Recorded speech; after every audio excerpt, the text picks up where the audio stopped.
One of the greatest things about Chicago is the option to be a pedestrian pretty much everywhere. It's not always painless, though. One of my small complaints is a small number of stoplight crossings that take a long time. And I mean a really long time. Now, before I go further, I should express my sympathy for the traffic engineers that have set up these systems. I know that it's impossible to please everyone, and every intersection is probably the result of days or weeks of planning.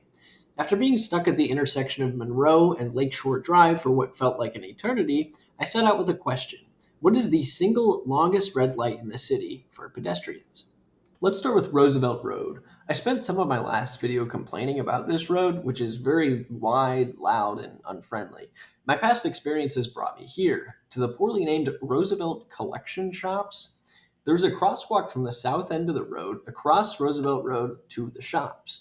What tripped me up the first time at this intersection was that it was probably the only instance I found within city limits where pressing the walk button actually is necessary. Someone could stand there for 5 minutes with the light never changing and never see anything.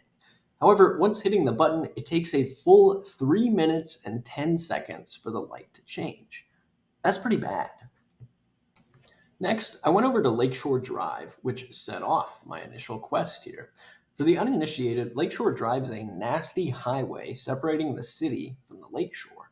In order to access the lakeshore, at some points there are tunnels and bridges, but in other cases, notably around Millennium and Grant Park, there are simply stoplights and crosswalks, which makes not a lot of sense on a highway. I timed these four crossings at Balbo Drive, across from the fountain, Jackson Drive, and Monroe Street. I do believe the timings are dependent on traffic, but at the times I measured, Monroe Street, Jackson Drive, and Balbo Drive clocked in exactly the same at around 1 minute 30 seconds or so. But as mentioned at the start of the video, Monroe Street is likely much longer at rush hour. However, there is one that doesn't seem dependent on traffic, and before I even started my research, I figured this would be the answer to the question of the video. Across from Buckingham Fountain, I have attempted to cross Lakeshore Drive several times, and it feels like watching paint dry every single time. So, the longest pedestrian red light I found in all of Chicago is here, clocking in at just over 3 minutes and 30 seconds to cross the street. If you think I'm wrong and there are longer waits at other pedestrian crossings, please do let me know in the comments. Thanks for watching.